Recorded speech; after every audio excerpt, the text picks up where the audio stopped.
माननीय supreme court के दिनांक 11 अगस्त 2023 के फैसले के अगेंस्ट में, जैसा कि आपको ज्ञात होगा, पहले श्री अर्नब घोष जी की याचिका रिव्यू पिटीशन के तौर पर गई और उसके बाद से एमपी की क्लेरिफिकेशन एप्लीकेशन गई। एमपी का जो क्लेरिफिकेशन एप्लीकेशन था वो रिव्यू पिटीशन नहीं था, लेकिन सुप्रीम कोर्ट ने उसे एज ए रिव्यू पिटीशन के तौर पर लिया और कोर्ट ऑर्डर में साफ शब्दों में लिखा कि हम अपनी शक्तियों का प्रयोग करते हुए इस क्लेरिफिकेशन एप्लीकेशन को रिव्यू पिटीशन में कन्वर्ट करते हैं। इससे पहले 2023 में ही श्री देवेश शर्मा जी की याचिका, जिस पर 11 अगस्त 2023 को फैसला दिया गया था, उन्हीं के द्वारा, श्री देवेश शर्मा जी के द्वारा एक रिव्यू पिटीशन फाइल किया गया था, जो कि आप अपने स्क्रीन पर देख पा रहे होंगे, जिसका डायरी नंबर 38315 ऑफ 2023 है। इस केस को फाइल किया गया था 16 सितंबर 2023 को, यानी कि जब जजमेंट ऑनरेबल सुप्रीम कोर्ट ने दे दिया उसके ठीक अगले महीने में। ठीक है, यहाँ पर नई बात यह है कि इस केस को लिस्ट किया गया है, आप स्क्रीन पर देख पा रहे होंगे, 10 मई 2024 को सुने जाने के लिए। हालांकि अभी ये कंप्यूटर जनरेटेड डेट है,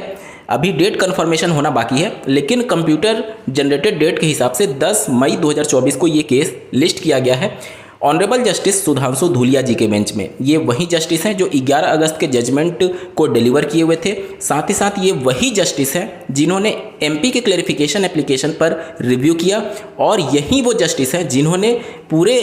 जजमेंट को भी लिखा हुआ है। तो इन्हीं के बेंच में ये मामला फिर से लिस्ट किया गया है 10 मई 2024 को सुने जाने के लिए। इससे पहले मैं आपको बता दूं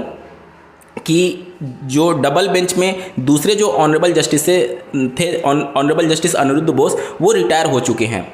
और ये जो बेंच मिली है वो ऑनरेबल जस्टिस सुधांशु धूलिया जी की बेंच मिली है, जिन्होंने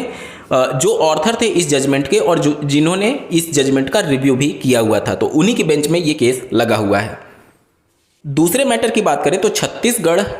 में माननीय हाईकोर्ट के द्वारा 11 अगस्त के फैसले के आलोक में बीएड चयनित अभ्यर्थियों को बाहर निकाल करके डीएलएड से फिर से मेरिट बना करके 6 हफ्ते के अंदर राज्य सरकार को निर्देशित किया था कि आप सीटों को भरें। 6 सप्ताह का जो समय दिया गया था वो 16-17 तारीख में, मई में जाकर के वो चीज़ें कंप्लीट हो रही हैं, तो अभी कुछ समय उसमें बाकी है। हालांकि अगर आप देखेंगे, छत्तीसगढ़ राज्य सरकार के जो ऑनरेबल चीफ मिनिस्टर हैं, उनके द्वारा मीडिया में ये स्टेटमेंट दिया गया था कि हम जो भी चयनित अभ्यर्थी हैं उनके हितों की रक्षा करेंगे। वहीं कल परसों की डेट में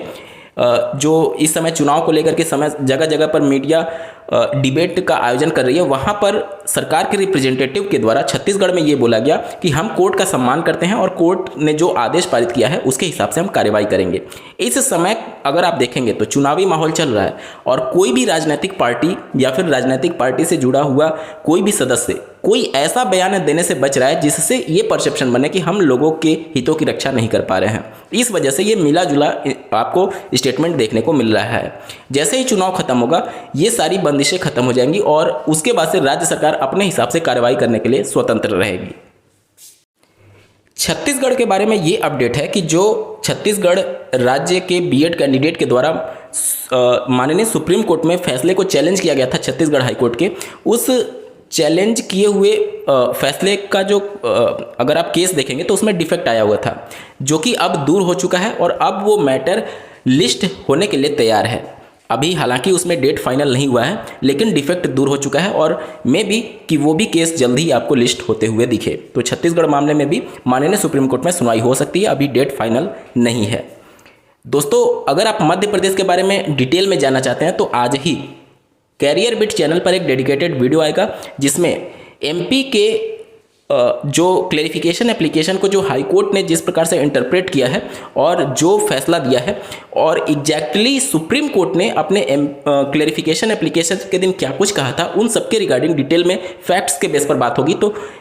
कैरियर बिट को जरूर सब्सक्राइब कर लीजिएगा और उस पर आज ही के दिन में वो वीडियो आएगी। इस वीडियो को देखने के लिए आपका बहुत बहुत धन्यवाद। भगवान करे आपका दिन शुभ हो।